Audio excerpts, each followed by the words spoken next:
Multiple miscarriage ले लो आप, abortions, ये सब चीज़ें जो हैं दिन बर दिन बढ़ती जा रही। जब भी किसी लड़की को कंसीव करना है तो उसको अपना ओवुलेशन ट्रैक करना पड़ता है। बिल्कुल। तो हम उसका ओवुलेशन हम ट्रैक करते हैं पूरा, और हर चीज़ की अलग रेमेडी होती है। अगर उसको सिस्ट, पीसीओडी, पीसीओएस है तो अलग चीज़ें देखी जाती हैं, ठीक है। अगर उसको थायराइड का इशू है तो अलग देखा जाता है। एक कपल है, वो जब अगर आप उससे पूछोगे कि मंथली कितनी बार आप ट्राई करते हो, तो वो आपको यही जवाब देगा कि हम 1 या 2 बार करते हैं, जहाँ डॉक्टर भी बोलता है कि आपको कम से कम 5 से 6 बार एक मंथ में आपको ट्राई करना चाहिए। अगर आपको रहता को 1 साल में हम गारंटी दे रहे हैं कि कंसीव हो जाएगा या 6 महीने में कंसीव हो जाएगा, कोई आपका ऐसा टाइम ड्यूरेशन रहता है? मैं टोटल 7 मंथ्स लेता हूँ। अगर आपने उस दिन कंसीव कर लिया तो मिसकैरेज या अबॉर्शन होगा ही होगा, या कोई कॉम्प्लिकेशन आएगी ही आएगी, जिसमें सारी रिपोर्ट्स नॉर्मल है। डॉक्टर को नहीं पता कि इसमें क्या इश्यू आ रहा है। उस केस में भी हम सपोर्ट करते हैं कि अगर लड़की की कुंडली में नहीं है, नहीं दिखा रहा कि चाइल्ड नहीं है, और लड़के की कुंडली में दिखा रहा है, तो देखो हर कोई कहता है कि ये तो हो ही नहीं सकता फिर, बट अब ऐसा नहीं होता। अब इस केस में भी कंसीव होता है। इंडिया के अंदर अप्रॉक्सीमेटली 70% कपल्स अलग अलग रूम में सोते हैं या फिर अलग अलग बेड पे सोते हैं, ठीक है। और ये धीरे धीरे बढ़ता जा रहा है। देखो जो ये इश्यूज है, ये वही, एक तो स्ट्रेस की वजह से, जंक फूड, अल्कोहल, स्मोकिंग, तो ये सब जो इश्यूज है ना, ये कहीं ना कहीं मेल इनफर्टिलिटी के इश्यूज को बढ़ाते जा रहे हैं। अगर आप इवन डेज पे ट्राई करते हो कंसीव करने के लिए तो बेबी बॉय होगा, और अगर आप ऑड डेज पे करते हो तो बेबी गर्ल होगा।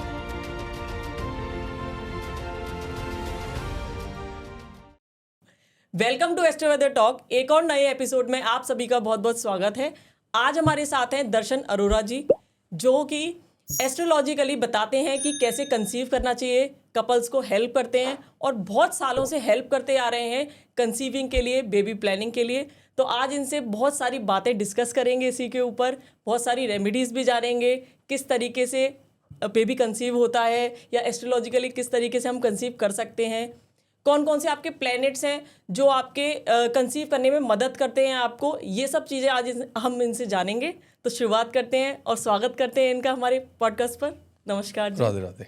नमस्कार दर्शन अरोरा जी। नमस्कार। कैसे हैं आप? मैं बिल्कुल ठीक हूँ, आप कैसे हैं? जी मैं भी बहुत अच्छी हूँ। मैं थोड़ा सा आपका इंट्रोडक्शन भी जानना चाहूँगी।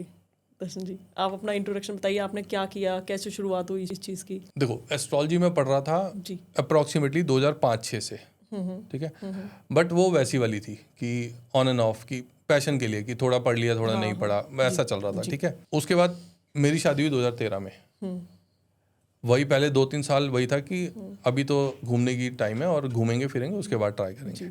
जब ट्राई करना शुरू किया फिर कॉम्प्लिकेशन आना शुरू हुई। फिर मैंने भी सेम प्रोसीजर, सारे टेस्ट कराए, नॉर्मल था, IUI भी कराई, हमारा IVF भी फेल हुआ, ठीक है। तो ये सारे प्रोसीजर मैंने देखे थे।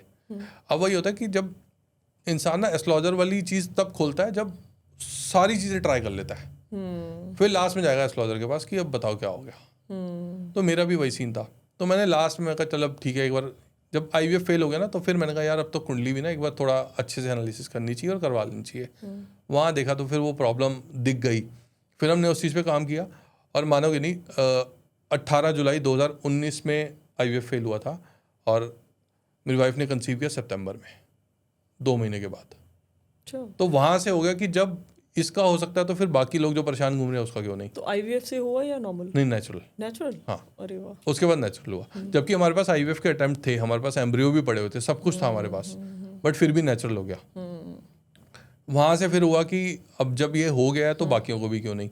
फिर वहाँ से मैंने फिर पढ़ना शुरू किया प्रॉपर। फिर मैंने सिर्फ और सिर्फ 5th हाउस को ही पढ़ा, सिर्फ और सिर्फ प्रेगनेंसी के लिए पढ़ा। वो धीरे धीरे फिर चेन कनेक्ट होती गई। फिर हमने अब इस पर देखें कैसे, क्योंकि जितनी भी चीज़ें हम देख रहे हैं वो यही दिख रही हैं कि आप 5th हाउस को देख लो कि बच्चा क्यों नहीं हो रहा, सिर्फ यही चीज़ दिख रही है, बाकी चीज़ें तो कहीं दिख नहीं रही। और 5th हाउस में क्या क्या कॉम्प्लिकेशन हो सकती हैं ये किसी को पता ही नहीं है। फिर हमने धीरे धीरे लोग ढूंढने शुरू किए जो IVF करा रहे हैं, जो इससे जूझ रहे हैं कि किसको प्रॉब्लम है। फिर हमने उनका डेटा कलेक्ट किया, फिर एक एक चीज़ पे रिसर्च की। कैलेंडर हमने तब बनाने शुरू किए, 2021-22 में बनाने शुरू किए। वहाँ से धीरे धीरे करते करते करते आज हम यहाँ तक पहुँच गए हैं कि कंप्लीट सॉल्यूशन है हमारे पास। हम अपनी एक कंसल्टेशन के अंदर उसको हर चीज़ गाइड करते हैं, चाहे वो किसी भी तरह से हो। डॉक्टर्स हमारे पास, मतलब आज के डेट में काफ़ी अच्छे डॉक्टर से बातचीत है, ठीक है। तो अगर कहीं फंस जाए या कुछ हो जाए तो हम डॉक्टर से ही पूछ लेते हैं कि ऐसी ऐसी चीज़ में क्या क्या इश्यूज आ रहे हैं। जैसे कोई नई चीज़ आ रही है तो हमें पता लग जाता है थोड़ा सा कि ये चीज़ मार्केट में चल रही है, क्योंकि क्लाइंट्स बता देते हैं, इतने क्लाइंट्स हैं कि मेरे को ऐसा इशू आ रहा है, ये हो रहा है। तो उन सब चीज़ों की वो नॉलेज वहाँ से इकट्ठी होती गई, तो आज एक कंप्लीट सॉल्यूशन लोगों के लिए डिज़ाइन हो गया है। बहुत अच्छा है। एस्ट्रोलॉजिकली दर्शन जी, आप कैसे मतलब देखते हैं मतलब किस तरीके से हेल्प करते हैं कपल्स को, मतलब मदद करते हैं कंसीव करने में भी, इसके बारे में थोड़ा सा आप बताइए। तो हम एस्ट्रोलॉजिकली और साइकोलॉजिकली दोनों तरीके से हेल्प जी, करते हैं जी। कपल को कंसीव करने के लिए। जी अब प्रॉब्लम चाहे उसकी कुंडली में हो जी या फिर वो साइकोलॉजिकली उसको कुछ इश्यूज हो, तो हम दोनों तरह से उनको हेल्प करते हैं ताकि वो जल्दी से जल्दी कंसीव कर सकें। जी आज की डेट में अगर मैं बोलूँ तो दोनों इश्यूज बहुत ज़्यादा हो गए हैं। जी जी है। जी मल्टीपल मिसकैरेज ले लो आप, ठीक है, और उसके बाद एबॉर्शंस, ये सब चीज़ें जो हैं दिन बर दिन बढ़ती जा रही हैं, ठीक है। एक मेल इनफर्टिलिटी बहुत बड़ा इशू हो गया है। तो इन सब चीज़ों के लिए हम एस्ट्रोलॉजिकली और साइकोलॉजिकली एक कपल को सपोर्ट करते हैं ताकि वो जल्दी जल्दी कंसीव कर सके। ओके। तो किस तरीके से आप इसमें कंसल्टेशन देते हैं, मतलब लोगों को किस तरीके से आप करते हैं, थोड़ा सा आप इसको डिस्क्राइब करिए मेरे को। तो इसमें क्या है, इसमें हमारा कंसल्टेशन रहता है जिसमें हम कुंडली एनालिसिस करते हैं दोनों का, हस्बैंड वाइफ दोनों का। अच्छा। और उसमें हम सिर्फ और सिर्फ प्रेगनेंसी के लिए देखते हैं। उसमें हम उनके हर चीज़ को एनालिसिस करते हैं। ओके। उनका रिलेशन कैसा है, बेड प्लेजर कैसा है, क्योंकि अगर ये दोनों चीज़ें सही नहीं होंगी तो कंसीव भी नहीं होगा। अगर इन दोनों चीज़ों में इशू आ रहा है तो कंसीव नहीं कर पाएगा वो कभी भी। तो इन सब चीज़ों को हम एनालाइज करके फिर उसको एक प्रॉपर एक कंसल्टेशन देते हैं। उसके बाद हम अपना एक प्रेगनेंसी प्लानिंग कैलेंडर देते हैं। प्रेगनेंसी प्लानिंग कैलेंडर क्या है, जब भी किसी लड़की को कंसीव करना है तो उसको अपना ओवुलेशन ट्रैक करना पड़ता है। बिल्कुल। तो हम उसका ओवुलेशन हम ट्रैक करते हैं पूरा। उसके साथ एस्ट्रोलॉजिकली हम देखते हैं कि क्या ट्रांजिट चल रहे हैं कुंडली के अंदर। हम दोनों चीज़ों को मैच करके उसका एक कैलेंडर बनाते हैं। और वो कैलेंडर पे जब ट्राई करते हैं हमारे कपल्स, तब उनको कंसीव होने के जो चांसेस होते हैं वो भी बढ़ जाते हैं, और जो कॉम्प्लिकेशन का रिस्क होता है वो भी कम हो जाता है। ओके। तो we play on transit only. Transit पे आप काम हम करते हैं। ट्रांजिट पे प्ले करते हैं। ठीक है। तो जैसे अगर किसी को कोई बहुत पहले से प्रॉब्लम है, किसी लेडीज़ को प्रॉब्लम आ रही है, जैसे पीसीओडी की भी प्रॉब्लम होती है, या वेट गेन की प्रॉब्लम आ रही है, या किसी लेडीज़ को प्रॉब्लम होती है कि उसकी गांठें बन जाती हैं उसके वजाइने में अंदर Right, जो cyst है बोल। सिस्ट बन जाती हैं, तो उनके लिए फिर वो आप कैसी रेमेडीज़ देते हैं, कैसे काम करते हैं? तो देखो जी कि हर प्रॉब्लम की अलग अलग रेमेडीज होती हैं, जी ठीक है। जी हर एक किसी के लिए अलग अलग रेमेडी होती है। हो सकता है कि एक सिस्ट के लिए एक फीमेल की अलग रेमेडी है, दूसरी की अलग हो सकती है। वो डिपेंड करता है उसके चार्ट के ऊपर, ओके। कि उसके चार्ट में प्लैनेट्स कैसे हैं, और उसके ऊपर डिपेंड करता है, ठीक है। हर किसी की सेम रेमेडीज नहीं हो सकती हैं कभी भी। तो हर किसी की अलग अलग रेमेडीज होंगी, और हर चीज़ की अलग रेमेडी होती है। अगर उसको सिस्ट, पीसीओडी, पीसीओएस है तो अलग चीज़ें देखी जाती हैं, ठीक है। अगर उसको थायराइड का इशू है तो अलग देखा जाता है। अब कंसीविंग के लिए सिर्फ यही प्रॉब्लम्स नहीं होती हैं, इसके अलावा भी 10 और प्रॉब्लम है। मेंटल स्ट्रेस उसकी वजह से नहीं हो पा रहा, ठीक है। आज के डेट में जो एक कपल है, वो जब अगर आप उससे पूछोगे कि मंथली कितनी बार आप ट्राई करते हो, तो वो आपको यही जवाब देगा कि हम 1 या 2 बार करते हैं। जहाँ डॉक्टर भी बोलता है कि आपको कम से कम 5 से 6 बार एक मंथ में आपको ट्राई करना चाहिए। बट एक कपल की फ्रीक्वेंसी जो है वो आज के डेट में 1 से 2 रह गई है। तो ये सब चीज़ें जो इशू होते हैं, इसमें भी हम उनको फिर साइकोलॉजिकली सपोर्ट करके थोड़ा सा पुश करते हैं, और चीज़ें बैलेंस हो जाती हैं उसके बाद। तो जो आपने बताया हम मंथली बोलते हैं कि 5-6 बार आप रहेगा, तो जो दिन होते हैं डिसाइडेड, वो भी आप बताते हैं इसमें कि किस किस दिन करना है हमें? करेक्ट। डॉक्टर बोलता है ओवुलेशन पीरियड में हर ऑल्टरनेट डे पे आप ट्राई करो, ओके, ठीक है। अब वो ऑल्टरनेट डेज तो उसने बोल दिए, अब उस ऑल्टरनेट डेज में कौन से डेज एस्ट्रोलॉजिकली उसको सपोर्ट करते हैं, ये हम ट्रांजिट से निकालते हैं। तो हम हर कपल को एक ट्रांजिट का स्टार्ट डेट और start time with end date और एंड टाइम उसको देते हैं कि इस टाइम से इस टाइम के बीच में अगर आप ट्राई करते हो तो आपके चांसेस बढ़ जाएंगे। तो पूरा मंथली कैलेंडर हम उसको बना के देते हैं, ओके। और ये हम अपनी कंसल्टेशन के साथ 7 मंथ्स तक प्रोवाइड कराते हैं। 7 मंथ तक? हाँ, जैसे लेट सपोज आज उसने कंसल्टेशन ली, तो उसको 7 पीरियड साइकिल तक हम ये प्रोवाइड कराएंगे उसको। ओके। तो आपका ये जो टाइम ड्यूरेशन रहता है वो कितने टाइम का रहता है? ये जो जैसे अगर आपका रहता होगा 1 साल में हम गारंटी दे रहे हैं कि कंसीव हो जाएगा, या 6 महीने में कंसीव हो जाएगा, कोई आपका ऐसा टाइम ड्यूरेशन रहता है? मैं टोटल 7 मंथ्स लेता हूँ। ओके, ठीक है, टोटल 7 मंथ्स। 7 मंथ्स के अंदर, क्योंकि 7 मंथ्स में 2 बड़े ट्रांजिट मंथली भी पड़ते हैं, और जो डेली के ट्रांजिट है वो तो हम 7 मंथ्स के प्रोवाइड कराते ही हैं। तो टोटल हम 7 मंथ्स का टाइम लेते हैं कि एक अच्छे ट्रांजिट उसके अंदर आ जाते हैं, और एक अच्छे चांसेस होते हैं कंसीव करने के लिए। अगर कोई भी सारी चीज़ें अच्छे से फॉलो कर रहा है तो कंसीव हो सकता है उसको 7 मंथ्स के अंदर। ओके। अच्छा, मैं ये भी पूछना चाहूँगी कि जैसे लूनर एक्लिप्स होती है या सोलर एक्लिप्स होते हैं, क्या ये भी हमारे कंसीविंग पे इफेक्ट डालती हैं? बिल्कुल, जितने भी लूनर एक्लिप्स होते जी। हैं, तो इसके जो डेट्स होते हैं वो भी हमारे कैलेंडर में ही मेंशन होते हैं। तो हम बताते हैं कि इस दिन आपको अवॉइड करना है, क्योंकि उस दिन अगर आप कंसीव करने के लिए जाते हो तो चांसेस होते हैं, ऐसा नहीं है कि अगर आपने उस दिन कंसीव कर लिया तो मिसकैरेज या अबॉर्शन होगा ही होगा, या कोई कॉम्प्लिकेशन आएगी ही आएगी, ऐसा नहीं है। सबके साथ नहीं होता, बट हाँ चांसेस ज़्यादा होते हैं, तो इसलिए हम उस दिन बोलते हैं कि आप अवॉइड करो उन दिनों को। तो हम पहले से ही मेंशन करके देते हैं इस कैलेंडर में, अगर वो डेट्स आ जाती हैं तो आपको वो उसको मिस कर देना है, उसको फिर नहीं करना उस दिन। और ये जो अमावस्या आती है, एकादशी आती है, सब सब सब कुछ डिसाइडेड रहता है। प्री डिसाइडेड होता है। हम बेसिकली अमावस्या और पूर्णिमा जो होती है ये दोनों चीज़ें अवॉइड कराते हैं। क्यों ऐसा? लो टाइड हाई टाइड, क्योंकि उस दिन के जितने भी हमने चांसेस देखे हैं ना, वो मैक्सिमम में यही होता है। फिर कॉम्प्लिकेशन बाद में आ जाती है, एप्टॉपिक हो गया या केमिकल प्रेगनेंसी हो गया, बाद में मिसकैरेज अबॉर्शन वाले जो कॉम्प्लिकेशंस होते हैं ये उन डेट्स पे आ जाते हैं। तो अगर उस डेट में किसी का ओवुलेशन पड़ भी जाए तो हम अवॉइड कराते हैं कि ठीक है एक मंथ हम छोड़ देंगे, बट एक कॉम्प्लिकेशन में पड़ने से अच्छा है। Okay okay. क्योंकि अगर किसी का मिसकैरेज होगा तो एक बड़ा लंबा प्रोसीजर जाता है, उसको डीएनसी कराना पड़ेगा या क्या मेडिकली रिमूव होगा, तो एक लंबे प्रोसीजर में पड़ने से अच्छा है कि एक मंथ मिस कर लो। वो 6 महीने फिर और आगे स्ट्रेच हो जाएंगे। क्योंकि अगर एक अबॉर्शन हुआ तो उसके बाद 3 महीने तो डॉक्टर भी बोलता है ना आपको कि आप रुक जाओ। बिल्कुल। ठीक है, उसके बाद फिर आप रीस्टार्ट करोगे, फिर एक मेंटल स्ट्रेस बन जाता है। तो बेटर है कि 1 महीना मिस कर लो। ओके। जैसे किसी मेल का स्पर्म काउंट कम आ रहा है तो आप कौन से प्लैनेट्स देखते हैं या कुंडली में ऐसी कौन सी चीज़ें देखते हैं जिससे उसका स्पर्म काउंट आपको पता चल जाएगी या फिर उसको आप बेटर कर सकें? देखो स्पर्म काउंट के लिए 2 चीज़ें होती हैं। अगर आपको स्पर्म काउंट देखना है, स्पर्म में 2 चीज़ें होती हैं। अगर आपको स्पर्म काउंट देखना है तो हम मून को देखते हैं, और अगर आपको उसकी मोर्टेलिटी मॉर्फोलॉजी देखनी है तो हम वीनस को देखते हैं। ठीक है, और वीनस ही बता देगा उसका कि इसका फिजिकल रिलेशन कैसा है। ठीक है, या फिर 12th हाउस बता देगा। ओके। ठीक है, तो ये तीनों चीज़ों से एनालिसिस होता है। अगर मून और वीनस कहीं वीक है तो सीधा सीधा आप देख लो कि उसका स्पर्म काउंट कैसा होगा और मोर्टेलिटी मॉर्फोलॉजी कैसी होगी। ओके। और वही फिर इन्हीं दोनों को चीज़ों का अगर आप ठीक करोगे तो उसकी वो चीज़ें तो ठीक हो इसकी क्या रेमेडीज हैं? रेमेडीज़ वही मैंने बताया ना, रेमेडीज़ डिपेंड करती हैं कि आप किस तरह से प्लैनेट को देख रहे हो। तो इसलिए आप मेरे को, अगर आज तक आपने मेरा कुछ भी फॉलो किया होगा, मैं कहीं पे भी रेमेडीज़ नहीं बताता हूँ। क्योंकि अगर जी। चंद्रमा की रेमेडीज आपके लिए अलग हो सकती है, मेरे लिए अलग हो सकती है। मेरा 8th हाउस में है तो मेरे लिए अलग है, आपका 2nd हाउस में तो आपके लिए अलग है। तो हर हाउस के लिए अलग अलग होगी। ठीक है, और उसको कितना इशू है अब पता। और इसमें ये भी है, मान लो अगर उसका स्पर्म काउंट है ही 0 और फिर आप उसको बोलो एस्ट्रोलॉजिकली रेमेडीज किए जाओ और ठीक हो जाएगा, मना कर दो उसको। मेडिकली भी ट्रीट करना पड़ेगा उसको? मेडिकली तो करना ही पड़ेगा ना। करना ही पड़ेगा। एस्ट्रोलॉजिकली आप एस्ट्रोलॉजिकली चीज़ें उसको एक सपोर्ट दे सकते हो। मेडिकली वो दवाई ले रहा है उसको नहीं लग रही है, आप एस्ट्रोलॉजिकली सपोर्ट दे सकते हो कि ठीक है इसका ये वहाँ से काम हो जाए। बट अगर आप ये कहो कि सिर्फ एस्ट्रोलॉजिकली सब काम हो जाएगा, नहीं, उसको मेडिकल सपोर्ट चाहिए साथ में। अच्छा, जो आप कंसल्टेशन प्रोवाइड करते हैं उसमें मेडिकल सपोर्ट और एस्ट्रोलॉजिकली दोनों चीज़ें चलती हैं आपका? मैं साइकोलॉजिकली और साइकोलॉजिकली और साइकोलॉजिकली और एस्ट्रोलॉजिकली बताता हूँ। Okay okay. मेडिकल के लिए मैं बता देता हूँ कि आपको डॉक्टर के पास जाना है। एक चीज़ आपकी आज के डेट में आपने सुनी होगी, अनएक्सप्लेन इनफर्टिलिटी। ठीक है, जिसमें सारी रिपोर्ट्स नॉर्मल है, डॉक्टर को नहीं पता कि इसमें क्या इश्यू आ रहा है। ठीक है, उस केस में भी हम सपोर्ट करते हैं। एक तो हम ये बता देते हैं कि एस्ट्रोलॉजिकली क्या इशू है, और अगर हमें कुंडली में दिख जाए कि इसको ये प्रॉब्लम हो सकती है तो हम उसको गाइड कर देते हैं कि आप डॉक्टर से कंसल्ट करो कि मुझे इस प्रॉब्लम के लिए मेरे को लग रहा है, तो हम उसको गाइडेंस देते हैं कि आप ये वाली प्रॉब्लम डिस्कस करो।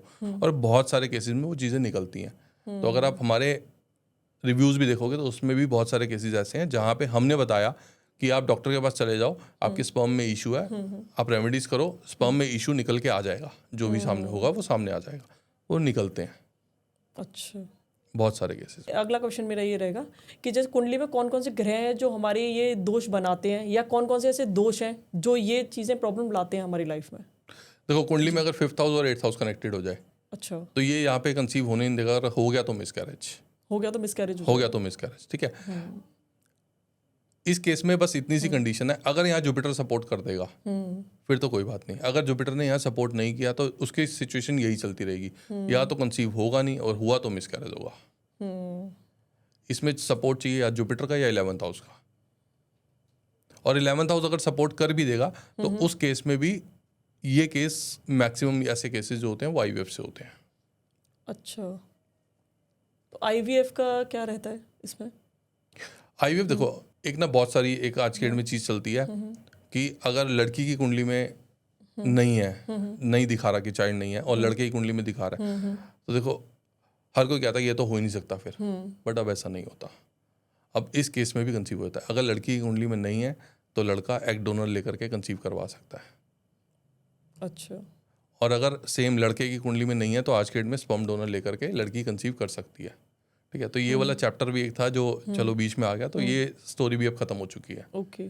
अगर किसी की कुंडली में नहीं है तो भी उसको कंसीव हो जाएगा। जो आईवीएफ में, जैसे किसी को आईवीएफ किसी ने कराया है तो उसमें भी एस्ट्रोलॉजिकली जो आप रेमेडीज बताएंगे वो काम करेगी?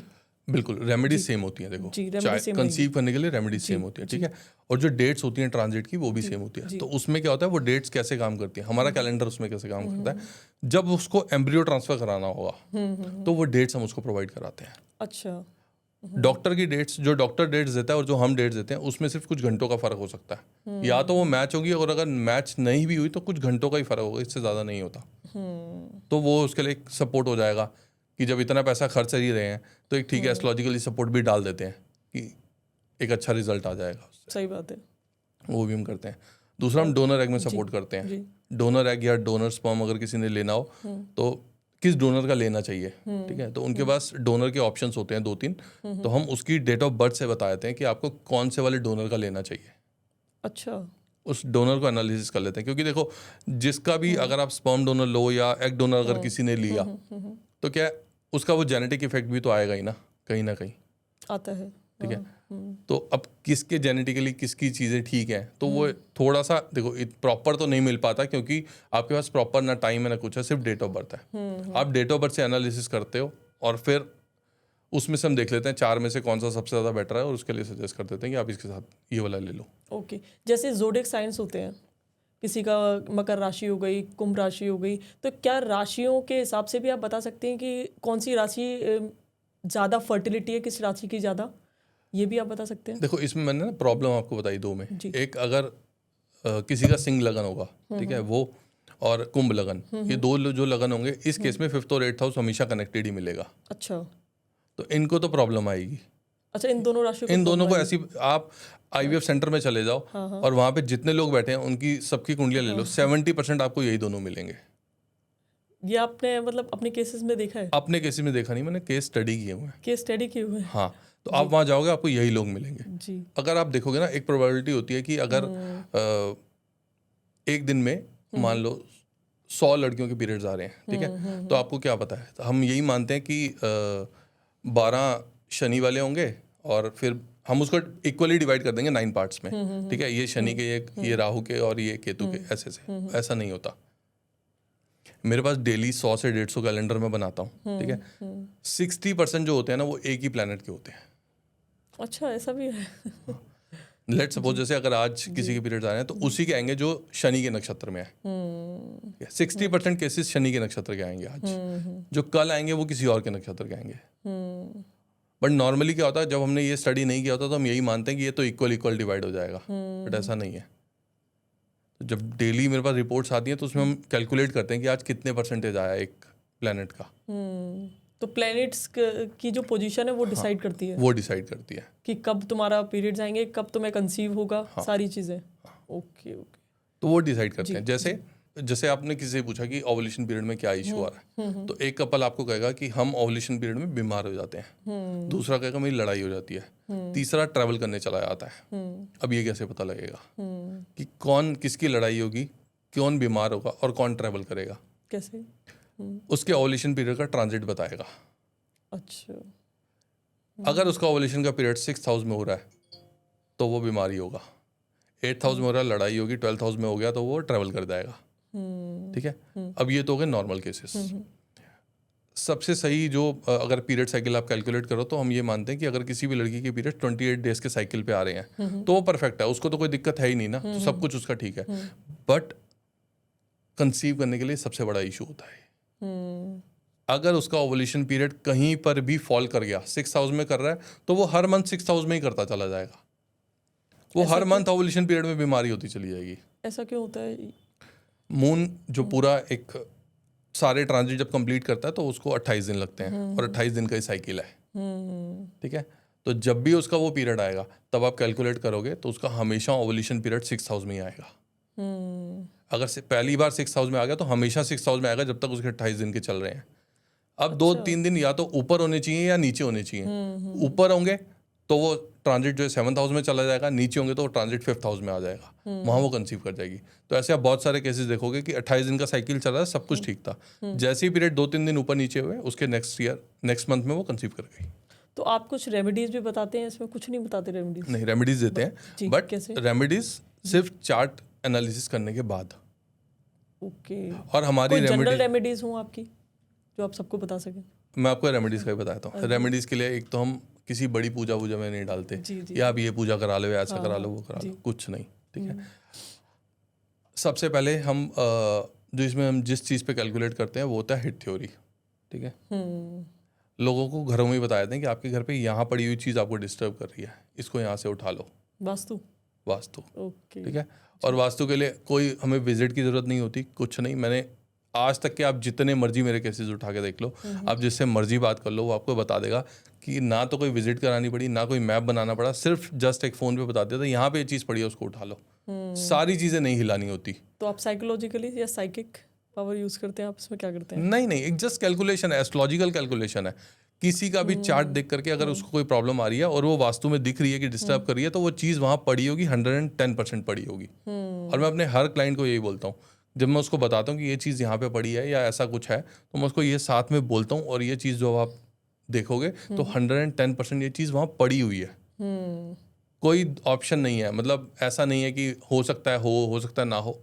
बोल दिया अगर है तो 110% वो चीज़ वहाँ पड़ी है, आपको मिलेगी, चाहे कैसे भी हो, वो मिलेगी ज़रूर आपको। तो ये आप ये कहना चाह रहे हैं कि मतलब अगर घर में थोड़ा सा वास्तु भी चेंज कर लेंगे हम, अगर चीज़ों को मैनेज तरीके से रख लेंगे, हाँ, तो आपके कंसीविंग में आपको हेल्प मिलेगी। हाँ। और वास्तु ऐसा नहीं कि आपको पूरा घर हिलाना है, आपने यहाँ लाल करा दो, यहाँ पीला करा दो, नीला, कुछ नहीं। जी। जस्ट एक चीज़ जो पहले से प्रेजेंट है उसको वहाँ से उठाओ और कहीं और रख दो, कहीं बस। और रख दो। कंसीव हो जाए बेशक वापस वहाँ पे रख देना, चल जाएगा, अच्छा, ऐसा बट भी है? सिर्फ उठा लो एक बार उसको वहाँ से, मतलब एनर्जी डिस्प्लेस हो जाएगा सिर्फ थोड़ा सा, बस Energy- उसको वहाँ से, उस प्लैनेट को वहाँ से उठाओ और कहीं और रख दो। अगर आप इसका कॉम्बिनेशन देखो ये बनता कैसे है, तो इसमें केपी और लाल किताब दोनों को जब मिला दोगे तो ये काम हो जाएगा।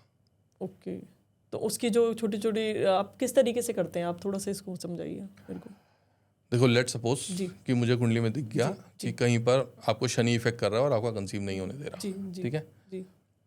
अब और मुझे वहाँ से हिट भी मिल रहा है, कहीं ना कहीं बैड हिट मिल रहा है कि ये तो नहीं होने देगा, ठीक है। तो उस डायरेक्शन की प्लेसमेंट मैं आपको बता दूंगा कि आप उस डायरेक्शन में जाओ और वहाँ जाके देखो शनि का सामान होगा, शनि का खराब सामान होगा, अच्छा नहीं खराब होगा। मतलब कोई गैजेट पड़ा होगा, कोई जंग लगा हुआ लोहा पड़ा लोहा होगा, पड़ा होगा। पुरानी गीली लक्कड़ पड़ी होगी वहाँ पर, ठीक है, या फिर फटे पुराने जूते पड़े होंगे वहाँ पर, कोई ब्लैक कलर का ऑब्जेक्ट पड़ा होगा, मिट्टी हो रहा होगा, ऐसी कोई ना कोई चीज़ मिलेगी, उसको बस वहाँ से उठा दो, ओके। उसको क्लियर कर दो, एक बार डिक्लटर कर लो अपने उस चीज़ को, हो जाएगा काम।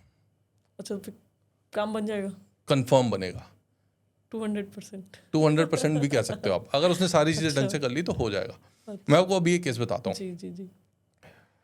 अभी हमने एक केस किया था, वो उनके घर पे ना कुछ ऐसे ही ऑरेंज गोल्डन कलर टाइप का कुछ इशू था, कुछ जुपिटर का कुछ इशू था।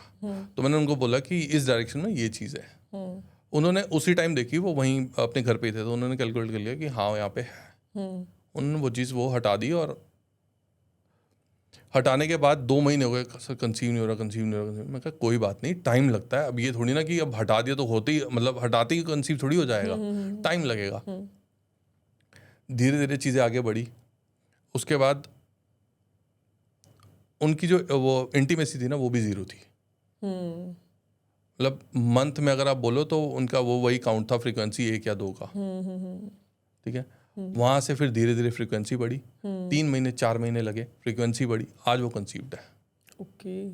तो आप अगर चीज़ों को अच्छे से इम्प्लीमेंट कर रहे हो तो काम ज़रूर करेंगी। आप चीज़ों को, जो मैंने चीज़ें बताई हैं उसको आप दिल से कर रहे हो, काम ज़रूर करेगा जी। अगर किसी कपल को अपनी इंटीमेसी और रिलेशनशिप बेटर करना है तो वो कैसे कर सकता है एस्ट्रोलॉजिकली? देखो, एस्ट्रोलॉजिकली जी सबसे पहली बात, आप किसी को बोल के कुछ नहीं करा सकते, ठीक है। जी। पहली बात तो उसका रूट कॉज पता होना चाहिए कि ये हो क्यों रहा है।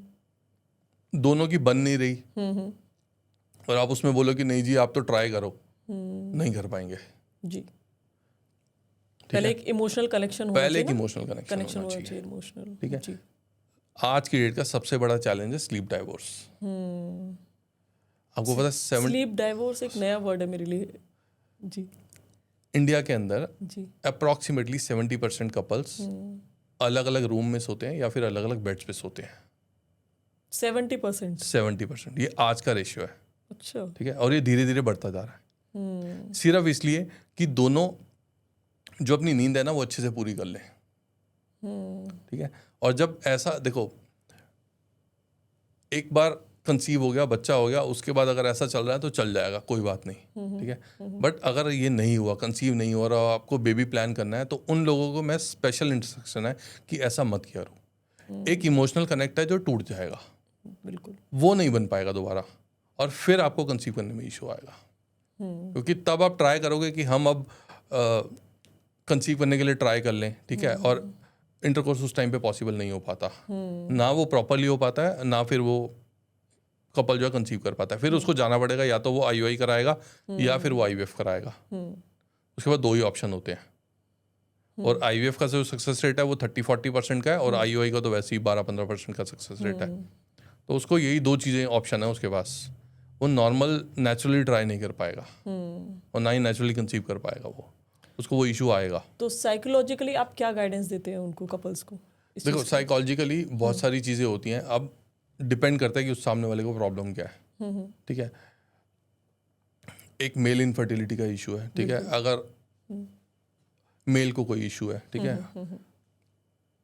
उसको साइकोलॉजिकली है कि मैं कर ही नहीं पाऊंगा, ट्राई नहीं करा पाऊंगा, मैं अपनी वाइफ को कंसीव करवा ही नहीं सकता, ठीक है। तो उसको समझाना पड़ता है कि भैया करना तो पड़ेगा ही, नहीं तो इसके आगे का प्रोसीजर बहुत खतरनाक है। अगर आप आईवीएफ के लिए देखोगे तो एक आईवीएफ के लिए एक फीमेल को कम से कम 100 से 150 इंजेक्शन लेने पड़ते हैं 1 महीने के अंदर। अच्छा, ठीक है। और तो उसको फिर पूरा एक साइकोलॉजिकली समझाना पड़ता है कि करना तो पड़ेगा, ठीक है। और जब वो उस चीज़ के लिए रेडी हो जाता है कि हाँ, वो इस चीज़ के लिए एग्री कर जाए कि हाँ ठीक है मैं करूँगा, बट आप मुझे गाइड करो कि मुझे ये चीज़ें इम्प्रूव कैसे करनी है। फिर उसको धीरे धीरे इम्प्रूवमेंट के लिए ले जाया जाता है कि चलो ठीक है, अभी आप मंथ में 1 बार 2 बार ट्राई कर रहे हो, आप 3 बार जाओ, 4 बार करो, ठीक है। तो वो एक, और जब ट्रांजिट हम उनको देते हैं तो ठीक है, तो ट्रांजिट भी हेल्प करता है। अब ट्रांजिट कुछ ऐसा हो रहा है, मान लो वीनस के किसी ट्रांजिट पे हम उसको ले गए, तो मुझे पता है कि अगर आज के दिन उन्होंने ट्राई किया तो इंटरकोर्स तो हो ही कर ही लेंगे, ठीक है ना। तो ट्रांजिट के साथ प्ले करके उनको कराया जाता है, ठीक है। साइकोलॉजिकली समझाया जाता है कि इसके सबसे बढ़िया तो डराया जाता है कि इसके आगे का प्रोसीजर बहुत खतरनाक है, इंजेक्शन लेना, ठीक है। और उसके बाद क्या है, इसमें सबसे बड़ी चीज़ एक और होती है, मेल ईगो। अगर आप किसी मेल को बोल दोगे ना कि आप अपना स्पर्म टेस्ट करा लो, आपके स्पर्म में इशू है, तो वो नहीं जाएगा। सही बात है। उसको लग रहा है कि मैं तो शेर आदमी हूँ, मेरा तो कुछ हो ही नहीं सकता गलत। तो ये सबसे बड़ी गलतफहमी उसको होती है। जबकि आज की डेट में अगर आप देखोगे तो मेल इनफर्टिलिटी का इशू 40% हो गया है, जो पहले 2% हुआ करता था, अब वो 40% हो गया। तो अब 60-40 के रेशियो पे आ गए, वो बराबर बराबर है। आने वाले टाइम पे आप 50-50 भी आ जाओगे। तो ये जो इनफर्टिलिटी का इशू जो होता जा रहा है, ये किस वजह से हो रहा है मेल में इतना ज़्यादा? देखो, जो ये इश्यूज है ये वही, एक तो स्ट्रेस की वजह से, जंक फूड, ठीक है, और अल्कोहल, स्मोकिंग, इस वजह से ये इश्यूज बढ़ते जा रहे हैं, ठीक है। और इमोशनल एक कनेक्ट है नहीं, इस वजह से। तो ये सब जो इश्यूज है ना, ये कहीं ना कहीं मेल इनफर्टिलिटी के इश्यूज को बढ़ाते जा रहे हैं आज के डेट में। तो मैं ये जानना चाहूँगी कि प्लैनेट्स ऐसे कौन कौन से हैं जो इनफर्टिलिटी को बढ़ाते हैं? लड़की के लिए, जो लड़की के लिए जो प्लैनेट्स हैं वो है मरकरी और वीनस। मरकरी और वीनस मेन, ठीक है। मरकरी वीनस जहाँ डिस्टर्ब होंगे उसका AMH भी लो हो जाएगा। जी जी। ठीक है। तो आज के डेट में अगर आप फीमेल के साथ देखोगे तो मोस्टली के साथ यही है कि AMH लो है। आप मान लो 30 की एज में AMH जो है वो 0.5-0.8 तक आना शुरू हो गया, जबकि ऐसी एज में हमेशा जो AMH होता था वो 2.93 के आसपास होता था। एक अच्छा AMH हमेशा मेंटेन होता है 32-35 की एज तक, बट आज के डेट में तो 26-26 की एज में भी 0.5-0.2 पे आ गए हैं, ठीक है। तो ऐसे केसेस में तो फिर IVF एक रास्ता बच जाता है। बिल्कुल। मेल्स में मून और वीनस जो सबसे ज़्यादा डिस्टर्ब करते हैं। मून एक इमोशनल कनेक्शन का भी, इमोशनल कनेक्शन भी, स्पर्म का काउंट भी मून है। स्पर्म का काउंट भी मून है, ओके। अगर हमारा इमोशनल कनेक्शन अच्छा है और क्या कहते हैं हमारा वीनस अच्छा नहीं है, तो ये इफेक्ट करेगा ना? बिल्कुल करेगा। अगर वीनस अच्छा नहीं है, ठीक है, तो आपको अलग अलग तरह के इश्यूज आ सकते हैं। जैसे देखो, फीमेल के साथ अगर वीनस अच्छा नहीं है, उसको थायराइड का इशू हो सकता है। थायराइड भी एक बैरियर क्रिएट करता है कंसीव करने के लिए, ठीक है। वीनस अच्छा नहीं है तो PCOS PCOD वीनस से, ठीक है, एंडोमेट्रोसिस वीनस से, सिस्ट वीनस से है, ठीक है। तो ये सारी जो प्रॉब्लम्स हैं ये सब वीनस से हैं। ओके। तो आप वीनस की रेमेडीज बताते हैं, शुक्र की रेमेडीज, हाँ वो सब एस्ट्रोलॉजी वाली रेमेडीज? एस्ट्रोलॉजिकल रेमेडीज प्रॉपर बताते हैं। ओके, ठीक है जी। रेमेडीज भी, मैनिफेस्टेशन भी, ठीक है, और और साइकोलॉजिकली कैसे करना है वो भी। ओके, मैनिफेस्टेशन में आप क्या करते हैं? सारी चीज़ें गाइड कराते हैं। मैनिफेस्टेशन हम कराते हैं डिपेंड कि वो किस रिलीजन से है, ठीक है, वो हिंदू है, सिख है, मुस्लिम है, जिस भी उससे है उसको उसी के थ्रू बताते हैं कि कैसे करना है इसको, अच्छा, कब करना है और कैसे करना है। उसके मैनिफेस्टेशन के टाइमिंग्स, किस टाइम करना है और किस चीज़ से करनी है, मतलब कौन से म्यूजिक से करनी है, कौन सी फ्रीक्वेंसी पे करनी है, वो सब चीज़ें गाइड करते हैं। कोई वियर्ड सा केस आया हो जो आपको समझ ना आया हो कि इसकी कुंडली में तो सारी चीज़ें ठीक है फिर भी क्यों नहीं हो रहा है, या मैंने ये रेमेडीज बता दी फिर भी ये चीज़ क्यों नहीं हो रही है, ऐसा मैं कोई बताता हूँ, केस? अभी हमने केस कंसीव कराया था, उसमें इंटरकोर्स 0 था, नहीं होता जी बिल्कुल भी नहीं, मतलब वो कंसीव हो गया अभी, ठीक है, और उसको हमने नेचुरली कंसीव कराया। बट हमने उसमें थोड़ा सा मेडिकल सपोर्ट लिया था, उनको घर पे ही कुछ चीज़ें सजेस्ट की थी और उन्होंने खुद ही कंसीव कर लिया। जी, आप बताइए, राहु और केतु ये बहुत वैसे ग्रह हैं जो इन ग्रहों से सब डरते हैं, तो राहु और केतु का क्या रोल रहता है हमारे एस्ट्रोलॉजिकली कंसीव करने में, बेबी प्लान करने में? बेसिकली राहु और केतु ये मल्टीपल मिसकैरेज के जी चांसेस बना देते हैं, ठीक है। सबके साथ फिर वही बात कि डरने वाली बात नहीं है, सबके साथ ऐसा नहीं होता, बट जिसकी कुंडली में अगर थोड़े से भी ठीक नहीं बैठे हैं और खासकर अगर वीनस के साथ कनेक्टेड है दोनों, तो राहु उस केस में, अगर वीनस राहु कनेक्टेड है तो ऐसे केस में आप देखोगे फीमेल्स को यूटीआई का इन्फेक्शन बहुत ज़्यादा मिलेगा। आपने बहुत सारी फीमेल्स देखी होंगी जिनको ना हर हफ्ते, महीने में, 15-20 दिन में यूटीआई का इन्फेक्शन हो जाता है, वो वीनस राहु कनेक्टेड है, ठीक है। और केतु के केस में अगर वीनस केतु कनेक्टेड है और वो कंसीव कर रही है, तो जो एबॉर्शन के जो चांसेस बनते हैं कि 5 महीने बाद या कुछ टाइम बाद कुछ ऐसी कॉम्प्लिकेशन हो गया कि उसको एबॉर्शन कराना पड़ेगा, तो यहाँ पे आप हमेशा देखोगे केतु कहीं ना कहीं कुछ ना कुछ रोल प्ले करेगा। तो इनकी क्या रेमेडीज है राहु? तो ये दोनों चीज़ें जो है ये मल्टीपल हाँ मिसकैरेज आपको कराएंगी, जी, ठीक है। और केतु के लिए बहुत सिंपल है, केतु के लिए मेडिटेशन, ठीक है, किसी भी धर्म स्थान पे पैदल जाना, ये कहीं ना कहीं केतु को यूटिलाइज करा देगा, फिर आप इस सब चीज़ों से बढ़ सकते हो। और राहु की? राहु के लिए आपको थोड़ा सा ब्लू कलर एक तो अवॉइड करो सबसे पहले, ठीक है। ओके, घर को डीक्लटर करो, मकड़ी के जाल नहीं होने चाहिए घर के अंदर। तो ये सब चीज़ें जो है ना, ये अगर आप ये भी फॉलो करना शुरू करोगे तो आपको इफेक्ट आ जाएगा, ठीक है। कोई भी कपल कंसीव कर रहा है और राहु का इफेक्ट आ रहा है, तो उसको अपने रूम में ब्लू कर्टेंस, ब्लू बेडशीट्स, किसी भी तरह की कोई भी ब्लू चीज़ अवॉइड करनी चाहिए। घर में खराब इलेक्ट्रॉनिक्स नहीं होना चाहिए ऐसे घर में। जिसको भी मल्टीपल मिसकैरेज के आ रहा है इशू, उनको ये ब्लू कलर तो खासकर अवॉइड करना चाहिए। खराब इलेक्ट्रॉनिक्स घर में नहीं होना चाहिए, मकड़ी के जाल नहीं होने चाहिए, तो ये सब चीज़ें अवॉइड करनी चाहिए उनको जी। और ब्लू कलर पहनना भी अवॉइड करना है? पहनना भी अवॉइड करना चाहिए। जैसे किसी का बेबी कंसीव हो गया और उसकी प्रेगनेंसी चल रही है, अच्छी मतलब अच्छी चले, उसके लिए क्या रेमेडीज आप देना चाहेंगे? देखो उसके लिए जी आप विष्णु सहस्त्र नाम का पाठ करो, जी, ठीक है, डेली बेसिस पे, या फिर आप जिसको भी फॉलो करते हो, लेट सपोज अगर वो सिख है या कहीं से भी, तो उसकी जो हम ऑडियो देते हैं वही ऑडियो फॉलो करनी है पूरे उसमें, ठीक है। बाकी हम अपनी कंसल्टेशन ना सिर्फ कंसीव करने तक ही रखते हैं। कंसीव होने के बाद हमारी कंसल्टेशन खत्म हो जाती है, उसके बाद हम टेक केयर नहीं करते।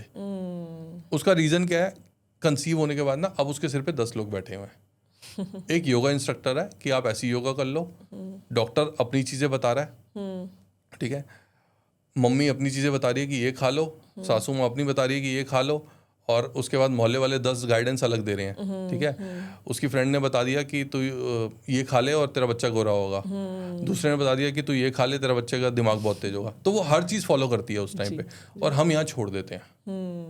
कंसीव करने से पहले हम सिंपल 2 बातें बोलते हैं, 2 ही लोगों को फॉलो करना, एक हमें और एक डॉक्टर को, बस। तीसरा किसी को फॉलो करने की जरूरत नहीं है। कंसीव हो जाए उसके बाद जो मर्जी करते रहो। एक बार किट में पॉजिटिव आ गया, बीटा HCG पॉजिटिव आ गया, खत्म कहानी है हमारी। उसके बाद आप खुद टेक केयर करोगे, उसके बाद हम नहीं करते कभी भी। ओके, ऐसा भी कोई केस आया है जो आप 10 साल से परेशान है या 15 साल से परेशान है कपल्स, उनको आपने डील किया हो या ठीक किया हो? देखो अभी हमने एक प्रेगनेंसी अचीव की थी, वो थी 9 साल बाद, जी, ठीक है। 9 साल से कुछ नहीं था और उसके बाद वो नेचुरल कंसीव हुआ हमारे यहाँ से। अच्छा, तो उनको प्रॉब्लम क्या थी लेडीज़ को या जेंट्स वो में दोनों? अनएक्सप्लेन इनफर्टिलिटी थी, कुछ नहीं पता। दोनों की रिपोर्ट जो थी वो सही आ रही थी, किसी में कोई इशू नहीं था। उनका स्पर्म काउंट भी सही था, सब कुछ सही था, सब कुछ ठीक था, कोई प्रॉब्लम नहीं थी? कोई प्रॉब्लम नहीं, कुछ नहीं था। बट डॉक्टर कह रहा है हो क्यों नहीं रहा पता नहीं है। तो क्या था उनके चार्ट में ऐसा? वही बोल रहा हूँ ना कि छोटी छोटी इश्यूज होते हैं, ठीक है। मान लो अगर कोई 5th हाउस पे कोई 180, अब मैं आपको एक बहुत इसमें एक सिंपल चीज़ बताता हूँ। 11th हाउस जो होता है ना वो विश फुलफिलमेंट होता है। 11th हाउस हर कोई ये कहता है, जो 11th हाउस में अगर किसी 2 प्लैनेट बैठे हैं तो वो नाचने लग जाता है कि अब तो मेरी बल्ले बल्ले है जब इन दोनों का टाइम आएगा। 11th हाउस में बैठा हुआ प्लैनेट सबसे बड़ा बैरियर होता है कंसीव कराने में। कंसीव अगर वो अप्रॉक्सीमेटली 5th हाउस से 178 डिग्री के आसपास बैठा है, 2-4 डिग्री ऊपर नीचे, मैं लिख के दे देता हूँ कि ऐसा हो ही नहीं सकता कि उसको कंसीव होगा और कंसीव होने के बाद कॉम्प्लिकेशन नहीं आएगी। या तो कंसीव नहीं होगा, कंसीव हो गया तो उसको 100% कॉम्प्लिकेशन आएगा ही आएगा। अगर वो 178 डिग्री पे बैठा हुआ है तो 2-4 डिग्री ऊपर नीचे तो होगी, मतलब या तो 180 हो जाएगा या 176 के आसपास आ जाएगा। तो ऐसे केसेस में प्रॉब्लम आएगी और 110% आएगी। मतलब प्रेगनेंसी पे कॉम्प्लिकेशन रहेगा या बच्चे में प्रॉब्लम आएगी? नहीं, बच्चे में, प्रेगनेंसी में रहेगा। बच्चा होने के बाद तो फिर बच्चे की कुंडली नहीं, बच्चे के जैसे कुछ लेडीज़ें होती हैं उनके बच्चे के अंदर प्रॉब्लम्स आना शुरू होती हैं, वो भी एस्ट्रोलॉजिकली किसी वजह से होती हैं? हाँ, वो अगर कुछ ऐसा है हाँ, तो वहीं से आप देख लोगे, ठीक है। अगर 11th हाउस से 5th हाउस में कुछ भी इशू लग रहा है आपको तो आप देख सकते हो वहाँ से कि इसको ये प्रॉब्लम आ सकती है, इसको एबनॉर्मल बच्चा होने के चांसेस हैं इसको। अच्छा, ठीक है। तो ये सब चीज़ें आप 5th हाउस से कैलकुलेट कर सकते हो कि इसको अगर ऐसा बच्चा होने के चांसेस हैं। जैसे अगर मान लो 5th हाउस पे थोड़ा मरकरी का अच्छा इफेक्ट है तो उसको ट्विंस होने के चांसेस होते हैं। ओके। तो ये सब चीज़ें वहीं से कैलकुलेट हो जाती हैं। 5th हाउस पे राहु केतु के गलत एस्पेक्ट है तो मल्टीपल मिसकैरेज को चांसेस हो सकते हैं। किसी को ट्विंस ही करने हैं तो उसके लिए मरकरी का एक अच्छा एक्टिवेशन ज़रूरी होता है, ठीक है। पर ट्विंस संभालने बहुत मुश्किल होते हैं आज के डेट में। तो मैं तो IVF के केसेस में भी अवॉइड करता हूँ कि आप 2 ही एग ट्रांसफ़र कराओ। अगर आप एम्ब्रियो ट्रांसफ़र करा रहे हो तो 2 ही कराओ। लोग क्या पहले क्या होता था वो 3-3 4-4 करा लेते थे, ठीक है। अब ट्विंस कंसीव हो गया, अब वो ट्विंस कंसीव तो हो गया बट वो संभालना भी तो है ना उसको, बिल्कुल। और वो नहीं संभल रहा, वो एक के चक्कर में दूसरा भी गया। ये बड़ी एक प्रॉब्लम है। तो अगला सवाल ये है मेरा कि जैसे किसी को गर्ल चाहिए या किसी को बेबी बॉय चाहिए, तो ऐसे कोई पर्टिकुलर दिन है या जिस दिन वो अगर बेबी प्लान करें तो उनको गर्ल हो जाए या बॉय हो जाए? देखो, हमारी जिसमें ये सारे लॉज लिखे हुए हैं ना कंसीविंग के, जी वो है मनुस्मृति, जी ठीक है। जी। मनुस्मृति ना एक आज की डेट में अगर आप उसको पढ़ोगे ना तो वो एक बहुत ही कंट्रोवर्शियल बुक है, ठीक है। बट उसमें इसकी कैलकुलेशन लिखी हुई है डेज, अगर आप इवन डेज पे ट्राई करते हो कंसीव करने के लिए तो बेबी बॉय होगा, और अगर आप ऑड डेज पे करते हो तो बेबी गर्ल होगी। मतलब मेंस्ट्रुअल साइकिल जो होती है जैसे हमारी मेंस्ट्रुअल साइकिल स्टार्ट हुआ हुआ। वहां से कैलकुलेशन होती है ऑड और इवन डेज की, ओके ठीक है। ओके तो अगर आप ऑड डेज पे कंसीव करने के लिए ट्राई करते हो तो गर्ल है, जी। और अगर आप इवन डेज पे करते हो तो बॉय है। तो मेंस्ट्रुअल साइकिल तो 5 डेज चलती है मोस्टली लेडीज की, जो चलती है 5 डेज के बाद हम लोग काउंट करेंगे? नहीं, वेरी फर्स्ट डे से ही आप काउंट करना शुरू first करोगे ना day कि आपके ऑड डेज कौन से, इवन डेज कौन से हैं। वेरी फर्स्ट डे से ही? वेरी फर्स्ट डे से आप काउंट करोगे, ठीक जी है। जी जी वहां से पता लग जाता है जी ये। जी। बट इसकी जो कैलकुलेशन है अभी क्या है, अभी सब लोगों को यही पता है कि ऑड डेज इवन डेज। अब इसकी कैलकुलेशन लोग कैसे करते हैं कि let suppose 1st of Jain को पीरियड आया, ठीक है। अब कैलकुलेट कैसे होगा, जो 1st ऑफ जैन है वो तो ऑड डेट हो गई, ठीक है। 2nd इवन हो गई, अभी ऐसे ही चलेगा 3 ऑड 4 इवन। बट ऐसा नहीं होता, वहां से आपको डेट देखनी होती है कि हिंदू कैलेंडर वाला जो हिसाब होता है ना कि वो डेट कौन सी चल रही है, तिथि देखनी होती है, और उसमें सूर्योदय से वो कैलकुलेशन होती है। अच्छा, तो वो कैलकुलेशन इसमें काम करती है। नॉर्मली लोग क्या करते हैं कि वो 1 2 3 देख करके और वो वहां से कैलकुलेट इंग्लिश कैलेंडर देखते हैं, तो वहां से वो पॉसिबल होता नहीं है। ओके, आपको तिथि देखनी पड़ेगी। तिथि देखनी पड़ेगी, और अगर आपको कॉम्प्लिकेशंस हैं, मतलब आप किसी को चैलेंजेस आ रहे हैं, वो कंसीव नहीं कर पा रहा, तो उसको ये देखने की जरूरत नहीं है। वो सिंपल जो भी हो उसको वो ले लेना चाहिए, क्योंकि एक फीमेल के पास सिर्फ 24 घंटे होते हैं कंसीव करने के लिए। उसका एग जब रप्चर होगा वही टाइम है, एक घंटे की विंडो है कि उसके अंदर उसका कंसीव हो गया तो हो गया। अब उस 1 घंटे को कैलकुलेट एक दिन को आप कैलकुलेट नहीं कर सकते ऑड इवन के बेसिस पे। उसमें कुछ भी ऊपर नीचे हुआ तो गया, बॉय की जगह गर्ल, ठीक है। दूसरी चीज, पहले क्या था, पहले हमारे शरीर इतने थे कि जब भी कोई प्रोसेस हुआ वो 1-2 घंटे में हो जाता था। अब ऐसा नहीं है। अब हमारी बॉडी को किसी भी चीज़ को प्रोसेस करने में टाइम लगता है, ठीक है। अब जब तक वो पूरा प्रोसेस हो रहा है और तब तक वो तिथि बदल गई तो गया उसका, चेंज हो जाएगा। तो वो है ना कि जब भी वो एम्ब्रियो की इम्प्लांटेशन कब होगी, तब तक तो तिथि वैसी चेंज हो जाएगी ना, तो आज के डेट में कैलकुलेट करना बहुत मुश्किल है। आप करते हैं? नहीं, मैं मना कर देता हूँ, क्लियर मना। मैं 2-3 चीज़ें नहीं करता हूँ। एक बॉय गर्ल वाला कि, और अगर ये कोई पूछ भी ले कि बॉय है या गर्ल है जबकि दिख रहा होता है, तब भी मैं नहीं बताता हूँ।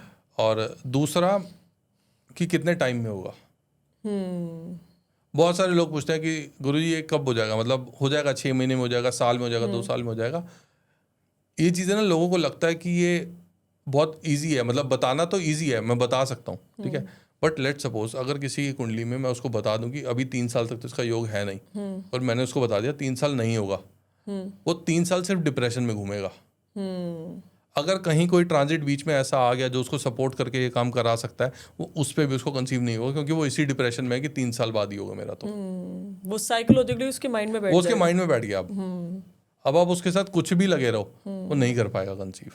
अगर उसको हो भी गया ना, तो उसको यही पता है कि मेरा तो 3 साल बाद बोला था, और ये जो हो गया ये कहीं मिसकैरेज अबॉर्शन ना हो जाए बीच में। तो उसके दिमाग में सारा दिन यही चलेगा। तो वो जिस उससे ट्राई करता वो भी नहीं करेगा, वो नहीं करेगा। हाँ। वो छोड़ ही देंगे जी, कि अब तो 3 साल आया, 3 साल बाद ही देखेंगे। और आज की डेट में अगर आप देखोगे तो नॉर्मली शादियां 30-31 में हो रही हैं, ठीक है। यहाँ से फिर वो थोड़ा ब्रेक लेते हैं कि पहले हम एक दूसरे को समझ लें, तो एज हो गई 35, ठीक है। उसके बाद अगर मैंने 3 साल बोल दिया तो वो 38 पे चला गया, ठीक है। 38 के बाद उसका जो कंसीव होते होते वो 40 साल का वैसे ही हो जाएगा। और अब 30 में ही घुटने दर्द होते हैं, तो 40 तक तो फर्टिलिटी रेट भी तो कम हो हाँ हाँ, वो AMH भी तो उसका गिरेगा ना। बिल्कुल। तो उस एक तो वो डिप्रेशन में वैसे ही AMH काउंट उसका नीचे गिरना शुरू हो जाएगा। तो ये सब चीज़ें उसको इफेक्ट करेंगी। वो 38 के बाद क्या हो जाएगा, फिर वो जब वो किसी पंडित के पास जाएगी तो उसको एक ही बात सुनने को मिलेगी कि अब तो चांसेस है ही नहीं तेरे कंसीव होने का। मेडिकली डॉक्टर भी बोल देगा और पंडित जी भी बोल देंगे नहीं हो सकता। मेरे पास केस था अभी एक ऐसा ही जी। किसी पंडित ने बोल दिया कि तेरा नेचुरल होगा और कंसीव करने में तेरे को लगेगा, मतलब टाइम लगेगा, बट नेचुरली हो जाएगा। मैंने कहा ठीक है। अब वो उसने वेट करके टाइम निकलता गया, वेट कर रही है वो आज तक कि नेचुरल हो जाएगा। अभी मेरे पास वो केस आया था, तो उसने बोला कि मेरे को नेचुरल कंसीव करना है, बट मुझे ना 3-4 महीने के अंदर आप करा दो। तो मैंने कहा ये 3-4 महीने वाली कमिटमेंट मैं नहीं कर पाऊंगा, क्योंकि ऐसा थोड़ी है कि मैं कोई जादूगर थोड़ी हूँ कि मैं चुटकी बजाऊंगा और काम हो जाएगा। वो तो पॉसिबल ही नहीं है। तो बहुत देर बहस चलती रही। फिर उसने लास्ट में ना मुझे बोला कि मुझे किसी पंडित जी ने कहा था आपका नेचुरल कंसीव हो जाएगा। तो मुझे वहाँ लगा कि यार होता ना कि ईगो पे ले लेने वाली बात। तो मैं कहा ठीक है, आप अपनी कुंडली दो। मैंने जब उसकी कुंडली खोली तो मुझे पिक्चर थोड़ी सही नहीं लग रही थी। तो मैंने उससे ना सिर्फ एक ही बात पूछी, मैं कहा AMH कितना है? कहती 0.2। मैंने फिर उसको एक पेपर पे लिखवाया। मैंने कहा एक पेपर लो, उस पर लिख लो पहली बात IVF से होगा और दूसरी बात डोनर एग से होगा, आपके अपने एग से भी नहीं होगा। कहती नहीं, मुझे तो डॉक्टर ने बोला कि मेरा तो पंडित जी ने बोला मेरा तो नेचुरल कंसीव हो जाएगा। मैंने कहा वो पंडित जी को भी ले आओ, आप भी आ जाओ, मैं भी चलता हूँ, सब डॉक्टर के पास चलते हैं। अगर डॉक्टर भी ये बात बोल देगा कि इसके में 1% भी चांस है नेचुरल कंसीव होने का, तो जितना भी खर्चा होगा मैं दूंगा। नहीं हो सकता। एस्ट्रोलॉजर ने उसको बता दिया कि नेचुरल कंसीव होगा। अरे तो उसका AMH देख लो, 0.2 पे वो आ चुकी है। बट ये है ना कि बहुत से एस्ट्रोलॉजर इतनी डिटेल में जाते नहीं है। नहीं देखो, ऐसा भी वो गलती एस्ट्रोलॉजर की नहीं है, ठीक है। जब एस्ट्रोलॉजर ने पढ़ा तो उसको, एक एस्ट्रोलॉजर ने जहाँ से भी पढ़ाई की तो उसको तो यही पढ़ाया गया था कि 5th हाउस होता है बच्चे के लिए, ठीक है, बस वहीं। अब उसके आगे की जो स्टडी है वो ये है, वही मैंने जैसे आपको पहले बताया, बच्चा तो 5th हाउस से देख लोगे, ठीक है, दोनों के पहले झगड़े देखो, फिर दोनों का बेड प्लेजर देखो, फिर देखो कंसीव होगा नहीं होगा, फिर उनका मेडिकल कंडीशन देखो। तो आपको एक एक पॉइंट उसका चेक करना पड़ेगा। बिल्कुल। जब तक आप सिंगल पॉइंट चेक नहीं करोगे और आप सिर्फ 5th हाउस देख के बोल दोगे या सन को देख के या केतु को देख के बोल दोगे कि ये बच्चा अब होगा या उसकी दशा से होगा, नहीं होता। आपको एक एक चीज़ चेक करनी पड़ेगी। जब हम इनिशियल डेज पे हम इस पर सर्च करते थे तो यही होता था कि हम पकड़ के लाते थे कि कोई हमें मिल जाए कि जो कंसीव कर रहा हूँ उसकी कुंडली हमारे यहाँ पास हो और हम उससे बात कर सकें कि चल क्या रहा है, कैसे चल रहा है। तो इनिशियल डेज में हम IVF का डेटा चोरी करते थे कि जो फीमेल्स IVF के लिए जा रही हैं वो क्यों जा रही हैं, कैसे जा रही हैं, उनकी कुंडली क्या कहती है, सबकी कुंडली में क्या सेम है, सिमिलरिटी क्या आ रही है। तो वहाँ से हमने एक एक चीज़ पढ़ी है जी, एक एक चीज़ पे रिसर्च किया कि कौन सी चीज़ें कैसे काम कर रही हैं इसके अंदर। जी। तो जब आप एक सिंगल पॉइंट चेक करोगे तभी आपको पता लगेगा कि इसको इशू क्या है। नहीं तो फिर वही वाली बात है कि वो 5th हाउस तो ऐसा ऐसा बोल रहा है कि 3 महीने लगेंगे, महादशा अच्छी नहीं है, 5 साल अभी इस महादशा ने और चलना है तो नहीं होगा। जी जी। तो फिर यही चलेगा। तो क्या आप कुंडली देख करके ये भी पता लगा सकते हैं कि किसी लेडीज के नॉर्मल डिलीवरी होगी या सिजेरियन डिलीवरी होगी? ये पता लग सकता इसके लिए कौन सा हाउस देखना पड़ता है? है। देखो इसके लिए एक तो 10th हाउस देखो उसका, जी। ठीक है, और दूसरा 5th हाउस ही देखो, जी और तीसरा देखो वीनस कहाँ कनेक्टेड है। जी। अगर तो वीनस केतु के साथ कनेक्टेड है और केतु कभी यूटिलाइज नहीं हुआ, ठीक है, केतु का यूटिलाइज होने का मतलब ये आप पहले उसका देखो कि उसका लेप्रोस्कोपी हुआ है। अगर लेप्रोस्कोपी हुआ है तो कहीं ना कहीं उसकी सर्जरी हो चुकी है। अगर उससे पहले उसका डीएनसी हुआ है तो उसकी सर्जरी हो चुकी है, ठीक है। तो ऐसे में केतु पूरा यूटिलाइज हो चुका है, ठीक है। अब इसके सी सेक्शन होने के चांसेस बहुत कम है। इसको कॉम्प्लिकेशन नहीं आ सकती, इसकी नॉर्मल डिलीवरी हो सकती है क्योंकि उसका केतु पहले यूटिलाइज हो चुका है। क्योंकि जब लेप्रोस्कोपी होगी तब उसका केतु यूटिलाइज हो जाएगा। अगर उसका कहीं गलती से डीएनसी हुआ होगा तो यार यूटिलाइज हो जाएगा। कहीं पे भी उसको ऐसा जहां उसको कोई ऐसी सर्जरी जहां उसके वजाइनल पार्ट पे किसी भी तरह का कट लग गया, उस केस में सर्जरी उसका सी सेक्शन अवॉइड हो सकता है अगर ये पहले हुआ है तो। और किसी को चाहिए कि मुझे नॉर्मल डिलीवरी ही चाहिए, तो उसके लिए आप कौन सा ग्रह देखते हैं या क्या रेमेडीज कुछ बताते हैं? कोई इसके लिए कोई रेमेडी बताने की जरूरत नहीं है जी उसका रीजन बता देता हूँ। जी। अभी आपने ना एक शायद उस पर भी देखा था, एक रील भी मेरे पास आई थी, उसमें तो क्या था कि अगर आप रेडी हो ना सी सेक्शन कराने के लिए तो मैं आपको वो डेट बता दूंगा कि किस डेट पे डिलीवरी करानी चाहिए। उस डेट पे जो बच्चा होगा ना उसकी कुंडली बहुत अच्छी बनेगी। तो ऐसे केसेस में आप सिर्फ 2 ही लोगों के साथ खेल रहे हो, पहला उस माँ के साथ और दूसरा बच्चे के साथ। अगर आप इन सब चीज़ों के लिए जा रहे हो, ठीक है, कोई कॉम्प्लिकेशन हो गई तो उसका जिम्मेदार कौन होगा? आपने मुझे कह दिया कि नॉर्मल डिलीवरी करानी है, मैंने आपको रेमेडी करा दी। अगर कोई कॉम्प्लिकेशन आ गई तो आपके मन में यही चल रहा होगा तो पंडित ने तो रेमेडी कराई है, नेचुरली होगा। तो ये रिस्क मैं अपने ऊपर नहीं लेता हूँ बिल्कुल। और जो बॉय गर्ल वाला सीन है वो भी इसीलिए है कि मैंने तो करा दिया, मैं भगवान तो हूँ नहीं। लेट सपोज उसका बॉय होना गर्ल हो गया, उसने कहीं से चेक करा लिया या कुछ भी, आज के डेट में 100 चीज़ें चलती हैं, उसने कहीं से भी करा लिया और मान लो उसके गर्ल हुई और उसने अबॉर्ट करा लिया, तो उस पाप का भागीदार तो मैं भी हूँ ना, इसलिए मैं काम नहीं करता हूँ। तो ये सब चीज़ें जिसमें कोई किसी भी तरह का कोई ऐसा स्टेप लिया जाने के चांसेस हो कि जहाँ पे किसी के लिए कोई कॉम्प्लिकेशन क्रिएट हो सकती है, वो काम मैं नहीं करता हूँ। जैसे बेबी हो गया, अब आपने तो बात करी, जैसे अभी हमने कंसीव कराने के लिए मोस्टली आप डील करते हैं, पर जैसे बेबी हो गया, बच्चा है 1 साल का, 2 साल का, 2 साल में बच्चा बोलने लगता है, कोई बच्चा नहीं बोल रहा है, तो उसके लिए क्या एस्ट्रोलॉजिकल रेमेडीज है? उसके लिए पहले मरकरी देखो उसका, मरकरी देखें बच्चे की। ओके। अगर बच्चा नहीं बोल रहा तो उसका मरकरी चेक करो पहले, ठीक है। मरकरी को 2nd हाउस में देखो या फिर उसके 2nd हाउस में देखो कि मरकरी वहाँ पे कैसा इफेक्ट कर रहा है, वहाँ पे केतु कैसा इफेक्ट कर रहा है। अगर वहाँ पे केतु या मरकरी का अच्छा इफेक्ट नहीं होगा तो या तो बच्चा, अगर मरकरी का इफेक्ट होगा तो वो बच्चा देर से बोलेगा बट बोल जाएगा। केतु का इफेक्ट होगा तो वो बच्चा नहीं बोल पाएगा, या फिर अगर उसने बोला भी तो वो तुतला के बोलेगा। अच्छा, तो इसकी क्या रेमेडीज है? डिपेंड कि बच्चे की कुंडली कैसी है। अच्छा, वो भी एनालाइज करना वो भी पड़ेगा एनालाइज होगा, ठीक है। ओके। वो बात के प्रोसीजर है। और बट मैं जो कंसल्टेशन करता हूँ मैं सिर्फ और सिर्फ प्रेगनेंसी के लिए करता हूँ। बस प्रेगनेंसी के लिए? ओनली प्रेगनेंसी, बच्चे के लिए नहीं करते? किसी के लिए नहीं, सिर्फ प्रेगनेंसी। जिस दिन कंसीव हो गया उस दिन मेरी कंसल्टेशन खत्म। अच्छा। और हम कोई ऐसा कोई चार्ज भी नहीं करते बहुत बड़ा कि मतलब किसी को इफेक्ट हो जाए। सिर्फ इतना ही चार्ज होता है जितना यूँ समझ लो कि एक कपल को जब एक डॉक्टर के पास जाने के लिए जो कैब की जो फीस होती है ना, उतना ही चार्ज करते हैं। इतना कम? हमारा कोई भी ऐसा वो नहीं है कि हम मतलब एक होता है ना कि कमाने के लिए हम बैठे हैं, तो वो वाला काम हम नहीं करते हैं, ठीक है।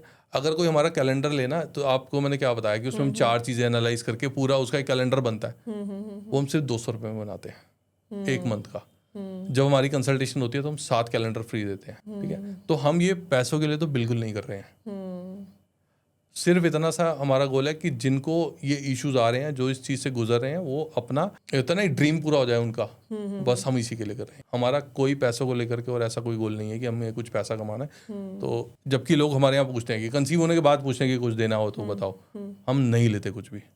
जो वेरी फर्स्ट डे हमने फीस ले ली, वो उसके बाद ना हम कोई रेमेडी का चार्ज लेते हैं, ना कोई हमारे यहाँ से कोई हम रेमेडी बेचते हैं, ना कोई प्रोडक्ट बेचते हैं, कुछ नहीं बेचते। कुछ नहीं बेचते। जो कंसल्टेशन आज किसी ने ले ली बस यही कंसल्टेशन है, इसके अलावा कोई फीस नहीं हमारी। दोबारा कंसल्टेशन नहीं लेनी पड़ती, जो हमने वेरी फर्स्ट डे बता दिया यही है बस। बार बार वाला कोई सीन नहीं है। अगर जैसे एक बार में, जैसे आपने कोई रेमेडी बताई, एक बार वो काम नहीं करी और किसी को कंसीव नहीं हुआ, तो फिर आपकी कंसल्टेशन फीस अलग लगेगी दोबारा से? नहीं, जब हम उसको 7 मंथ्स तक दे रहे हैं तो अगर मान लो उसको कोई इशू आ रहा है तो वो हमें बता देता है अच्छा। ठीक है, जैसे अभी हमने एक नई चीज़ अपने कैलेंडर में ऐड कर दिया है। पहले क्या था, कैलेंडर हमने दे दिया, ठीक है, और वो कैलेंडर यूटिलाइज हुआ, हमें जब नेक्स्ट मंथ उसके पीरियड है उसने हमें फिर डिटेल भेज दी कि कैलेंडर नया बना दो। अभी हमने एक चीज़ ऐड कर दी है उसके अंदर, कैलेंडर में रिमार्क्स ऐड कर दिए हैं। हमारे कैलेंडर में 7 डेट्स होती हैं ट्राई करने के लिए, ठीक है। अब अगर उसको उन 7 डेट्स में किस किस डेट पे क्या क्या इशू आ रहा है, लेट सपोज एक डेट पे उसकी तबीयत खराब हो गई, एक डेट पे उसको लेट सपोज कहीं जाना पड़ गया, या हस्बैंड टायर्ड थे, या कुछ भी था, कोई भी इशू हुआ, तो उसके रिमार्क्स उसमें ऐड कर देगी। जब हम नेक्स्ट कैलेंडर बनाएंगे तो उसका पिछला कैलेंडर एनालाइज करके नेक्स्ट कैलेंडर बनाएंगे, तो वो ऑटोमेटिकली और बेटर होता जाएगा। और अगर हमें लगा कि यहाँ पर इसको कोई ऐड ऑन करने की जरूरत है, लेट सपोज वहाँ पे कोई रेमेडी ऐड करनी है या कुछ भी ऐड करना है, तो हम उसको करके देंगे। उसके लिए हम कोई फीस दोबारा चार्ज नहीं करते, जो हमने पहली बार ले लिया वो ले लिया। दोबारा हमारे यहाँ कोई फीस का कंसेप्ट नहीं है, ना ही हमारे यहाँ कोई ऐसा है कि आपका ये काम नहीं हो रहा, आप ये रेमेडी हमसे करा लो, नहीं। आपका ये काम नहीं हो रहा, आप हमारे यहाँ से कुछ खरीद लो, नहीं। ये सब कोई हमारे यहाँ कुछ नहीं होता ऐसा। तो जो आपने 7 मंथ का जो पीरियड बना रखा है, तो कितना परसेंटेज है कि 7 मंथ में है कंसीव हो जाता है कपल्स को? देखो, अगर कोई अच्छे से फॉलो कर रहा है ना, तो 70-80% लोगों का हो जाता है। 70-80% हो जाता है? हो जाता है, अगर कोई अच्छे से फॉलो कर रहा है तो। जो आपकी बताई हुई रेमेडीज हैं, बताई हुई रेमेडीज, हाँ, बताई हुई रेमेडीज, हाँ। और हम कईयों को तो ये बता देते हैं कि आपका होगा कैसे। आप नेचुरल ट्राई तो कर रहे हो, आपका चांसेस भी हैं नेचुरल होने के, ये भी हम बता देते हैं कि अगर मुझे लग रहा है इसके नेचुरल होने के चांसेस नहीं है, तो मैं क्लियरली बोलता हूँ उसको कि भैया आप 2-3 महीने नेचुरल ट्राई कर लो, अगर आपको करना है तो मैं करा देता हूँ। अगर दिख रहा है मुझे आईवीएफ होगा, तो क्लियर बताता हूँ कि आपका आईवीएफ ही होगा। आप 2-3 महीने नेचुरल ट्राई करो और फिर तैयारी कर लो कि आपको आईवीएफ के लिए जाना पड़ेगा, आपको एक मेडिकल हेल्प लेनी पड़ेगी, नहीं हो पाएगा नेचुरल। डोनर एग के लिए भी बता देता हूँ कि अगर मुझे दिख रहा है कि कहीं पे फीमेल का चार्ट नहीं सपोर्ट करो, तो बता देता हूँ कि आपका डोनर एक्स से होगा जी। आपको स्पर्म डोनर लेना पड़ेगा, सब जो भी चीज़ है वो पिक्चर हम पहले दिन ही क्लियर कर देते हैं। उसके बाद हम बता देते हैं कि ठीक है, चलो आपको एक ट्रायल लेना है, तो हमें कोई इशू नहीं है, हम तो सपोर्ट करने के लिए तैयार हैं। अगर आप भी थोड़ा सा तैयार हो तो हम सपोर्ट करा देते हैं। जैसे एक अभी हमने केस कराया था, उसमें दोनों का जो रिलेशन था, जो इंटरकोर्स था, वो 0 था, मंथ में एक बार भी नहीं होता था। हमने वो केस भी कंसीव करा दिया, उनको समझाया कि अगर आप रेडी हो करने के लिए तो हम आपको कुछ चीज़ें बताते हैं, आप उसके थ्रू ट्रायल करो। और उन्होंने उसके थ्रू ट्रायल किया तो हो गया कंसीव, नहीं तो उनको जाना पड़ता आईवीएफ के लिए। तो वहाँ उन्होंने एग्री किया और मुझे दिख रहा था कि इससे हो सकता है, तो वो भी हम बताए थे। क्योंकि मेरे पास क्या है, दिन में मान लो 100 केस देख रहा हूँ मैं, दिन में 100 तो नहीं देखता हूँ, 10 से 12 देखता हूँ, ठीक है। मैंने 10 से 12 केसेस देखे हैं और महीने में काफ़ी सारे केसेस हो गए, तो अब ना मुझे हर चीज़ पता लग जाती है कि ये वाला जो केस कंसीव हुआ ये किस सिनेरियो में था और इसका कैसे हुआ, इसका कैसे हुआ। तो वो सब चीज़ें, वो सारी नॉलेज भी आ गई। तो अगर मेरे पास कोई आता है क्लाइंट जिसको सेम प्रॉब्लम है, तो मैं बता देता हूँ कि तू ऐसे कर लो तो हो जाएगा आपका, तो उसको हेल्प मिल जाती है। क्योंकि ये चीज़ें ना आप किसी के साथ डिस्कस नहीं कर सकते। अगर किसी मेल को ये इनफर्टिलिटी इशू है, ठीक है, तो वो किसी लड़के से जाके बात नहीं कर पाएगा कभी भी कि मेरे को ये इशू है। सही बात है। किसी को फिजिकल रिलेशन में कुछ प्रॉब्लम आ रहा है तो डॉक्टर से बात नहीं कर पाएगा। जो गायनाकोलॉजिस्ट होगी वो इतना बता देगी कि आपको हर अल्टरनेटिव पे ट्राई करना है, ना तो वो ये डिस्कस कर पाएगी कि क्या इशू है, इसको कैसे कर सकते हैं। साइकोलॉजिकली तो वो समझाएगी नहीं, साइकोलॉजिकली नहीं और ना ही वो, और एक कपल भी कंफर्टेबल नहीं होता डॉक्टर के साथ ऐसी बात करने के लिए, वो उसको एज अ गायनाकोलॉजिस्ट ही ले रहा है। तो ये सब चीज़ें जो उनको समझाना कि ये कैसे होगा, कैसे आप कर सकते हो, क्या इम्प्रूवमेंट हो सकती है, तो ये सब चीज़ें उनको समझानी पड़ती हैं। तो ये हमारी कंसल्टेशन में पूरा कंप्लीट सॉल्यूशन, पूरा एक काउंसलिंग सेशन रहता होगा पूरा। हाँ, मतलब मुझे टोटल सारी बातें अगर किसी को बतानी हो तो मुझे जो मेरी कंसल्टेशन में 20 मिनट लगते हैं कि जो चीज़ें मुझे उसको समझानी है। उसके बाद जो उनके क्वेश्चंस वगैरह होते हैं उसका टाइमिंग मैं उनको अलग से देता हूँ। तो आप पूरा एक कंप्लीट अच्छा सेशन होता है कि जिसमें उनको सारी बातें आराम से समझ आ जाती हैं। तो मैं, जैसे आप एस्ट्रोलॉजी भी करते हैं तो तंत्र का भी थोड़ा बहुत आपको ज्ञान होगा। ये सब हम नहीं करते। नहीं करते ये नहीं, देखो तंत्र वगैरह ये सब, इन सब चीज़ों में हम कभी पढ़ते नहीं है। मैं आपको ना एक सिंपल एक चीज़ बताता हूँ। आज की डेट में ना जो तंत्र वाली चीज़ें हैं ये सिर्फ 10% है, और जो बताई जा रही है वो 90% है। ठीक है, आप किसी भी कुंडली उठाओ और आप किसी ऑनलाइन प्लेटफॉर्म पे जाओ और फ़ोन कर दो, 100 एस्ट्रोलॉजर को फ़ोन कर लो कि ये कुंडली है, इसमें बता दो। उसमें से 80 लोग आपको एक ही बात बोलेंगे कि इसकी कोख बंधी हुई है। बोलते हैं। ठीक है, मेरे पास जितने क्लाइंट आते हैं ना, वो उसमें से आधे से ज़्यादा क्लाइंट ये बोलते हैं कि मुझे तो किसी ने बोला मेरी कोख बंधी हुई है।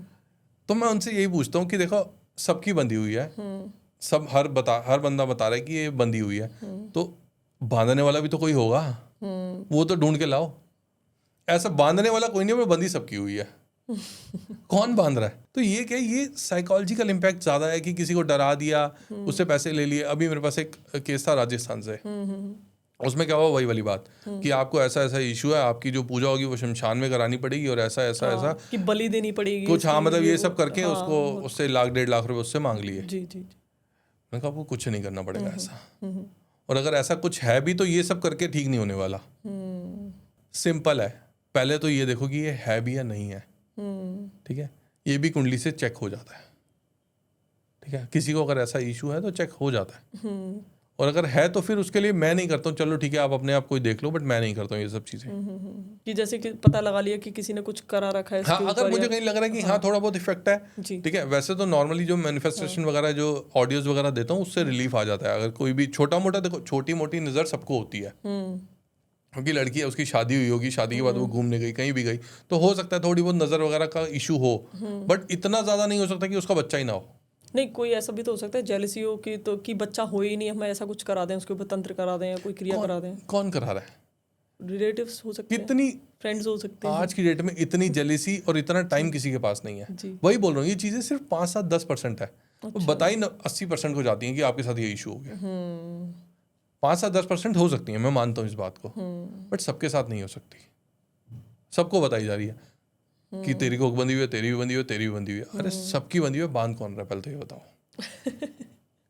तो ये सब जो इश्यूज होते हैं ना, ये डराने के लिए, पैसे लेने के लिए, पैसा कमाने के लिए ठीक है, बट फिर मेरे को यही लगता है कि जब ये चीज़ें करके क्यों किसी का नुकसान करना, क्यों किसी को डिप्रेशन में डालना, ये सब चीज़ें हम नहीं पढ़ते इन सब चीज़ों में। और हम अगर किसी को हो भी तो हम यही बोलते हैं कि अवॉइड करो यार, अवॉइड करो। ठीक है। आपको इसके बारे में ज़्यादा सोचने की ज़रूरत नहीं है, जितना है उतना करो और उतने में ही काम हो जाएगा। जी। आप लगा लो मेरी रेमेडीज, मैंने आपको अपनी कंसल्टेशन बता दी कि कितनी सस्ती है, कंसल्टेशन मैंने आपको बता दी कितनी कम है। हाँ। दूसरी चीज़, मेरी रेमेडीज कभी भी फाइनेंशियल इम्पैक्ट नहीं करती किसी के ऊपर। ज़्यादा से ज़्यादा 50 रुपये महीने में हो जाती है। किसी को कहीं जाने की ज़रूरत नहीं है, क्योंकि एक इंसान जो पहले ही परेशान है वो डॉक्टर के चक्कर काट रहा है। सही बात है, लाखों रुपए दे चुका है डॉक्टर के चक्कर काट रहा है, ठीक है, दवाइयाँ ले रहा है, ठीक है, इतना कुछ उसकी लाइफ में पहले ही चल रहा है, इतना परेशान है। उसको मैं लगा दूँ कि तू 10 रेमेडी और कर ले, वो बस इसी चीज़ में रह जाएगा, फिर वो कुछ कर नहीं पाएगा। सही बात है। और जबकि उसको चाहिए क्या, स्ट्रेस फ्री लाइफ। उसका स्ट्रेस रिलीफ हो जाएगा, वो थोड़ा सा शांत हो जाएगा, उसका बच्चा वैसे ही हो जाएगा। तो आप इस चीज़ को ज़्यादा बेहतर तरीके से इसलिए समझ पाए क्योंकि आपने वो चीज़ें फेस करी हैं। हाँ, आपने उस फेस से गुजरे हो। तो हम, क्योंकि मुझे पता है ना, जब एक IVF होता है ना, आप लगाओ एक लड़की को डेली 2 इंजेक्शन लगाने, 3 इंजेक्शन, ठीक है। उसमें से चलो एक आपने किसी नर्स से लगवा लिया, कुछ इंजेक्शन ऐसे होते हैं जो उसको खुद लगाने पड़ते हैं, तो वो एक समझो एक स्ट्रेस लेवल ना ऐसी जगह पे जाके बस्ट हो जाता है। हार्मोन्स वैसे ही इम्बैलेंस होते हैं उस टाइम पे, और स्ट्रेस लेवल ऐसा बस्ट होता है कि नहीं संभाल पाता इंसान अपने आप को। IVF जब हो जाता है ना, जैसे आज एम्ब्रियो ट्रांसफर हुआ, अब इसका रिजल्ट आएगा 15 दिन बाद। ऐसा नहीं है कि आज एम्ब्रियो ट्रांसफर हुआ सक्सेस हो गया, अब 15 दिन बाद पता लगेगा प्रेगनेंसी होगी या नहीं होगी। ये 15 दिन काटना एक लड़की के लिए ना, यूं समझ लो कि क्या बोलूं, कि अंगारों पे चलने वाली बात होती है। अब 15 दिन उसके दिल में सिर्फ एक ही बात चल रही है कि ये सक्सेस होगा या नहीं होगा। और इतने टाइम से उसने सक्सेस देखा नहीं है, नेचुरल हुआ नहीं, 36 जगह वो घूम के आई होगी, नहीं हुआ तो उसने IVF कराया होगा। अब उसके दिमाग में क्या चल रहा है, जब इतना नहीं हुआ तो अब कैसे हो जाएगा। वो एक यहीं पे नेगेटिविटी चल रही है कि होगा ही नहीं, मेरा होगा नहीं, होगा नहीं, होगा नहीं। तो यहाँ ये 15 दिन संभालना बहुत जरूरी होता है। तो वहाँ पे आप काम करते हैं, वहाँ पे फिर हम काम करते हैं, ठीक है। और IVF के केसेस में हम उसको बोलते हैं कि कुछ चीज़ें तो हम गाइड करते हैं, उसके बाद भी हम उसको बोलते हैं कि तेरे को कभी भी प्रॉब्लम हो, मतलब आधी रात को भी तेरे को लगे तेरे को कुछ दिक्कत परेशानी है, या तेरे को किसी से बात करनी है, या कुछ लग रहा है तेरे को, तो हमें आधी रात को भी कॉल कर, तेरा कॉल पिक होगा। जी। तो IVF के केसेस जो होते हैं ना, अगर उसमें किसी को कुछ इशू हो तो हम कभी भी एनी टाइम उसकी कॉल पिक करते हैं, कि उसको समझाते हैं कि कुछ नहीं होने वाला, सब ठीक है, थोड़ा सा सब्र रखना पड़ेगा, क्योंकि अगर उसको स्ट्रेस हो गया तो स्ट्रेस में कंसीव नहीं होगा। जब आप ज़्यादा कोई, अगर मान लो किसी फीमेल ने गर्म खा लिया, ज़्यादा स्ट्रेस हो गया तो उसके पीरियड्स आ जाते हैं, या पीरियड्स इरेगुलर हो जाते हैं, तो इसमें भी ऐसे ही है। ज़्यादा उसने स्ट्रेस ले लिया, ज़्यादा गर्म खा लिया तो इम्प्लांट होगा ही नहीं, उसको पीरियड्स आ जाएंगे। तो उसको वो 15 दिन संभालना पड़ता है कि वो उसका वो शांति से निकल जाए। एक बार कंसीव हो गया तो चलो, फिर उसके बाद तो उसको भी खुशी होती है कि चला मेरा कंसीव हो गया, अब तो सब धीरे धीरे सब ठीक हो ही जाएगा, अब तो पहुंच जाएंगे वहाँ तक। बट वो 15 दिन संभालने बहुत मुश्किल होते हैं। तो बहुत अच्छा लगा दर्शन जी आपसे बात करके, इतनी सारी चीज़ें हमने जानी आपसे कंसीविंग के ऊपर, एस्ट्रोलॉजिकली बहुत सारी चीज़ें जानी, और बहुत अच्छा काम करते हैं, मुझे बहुत अच्छा लगा, बहुत मज़ा आया इस पॉडकास्ट में। थैंक यू धन्यवाद जी। Thank you so much, thank you.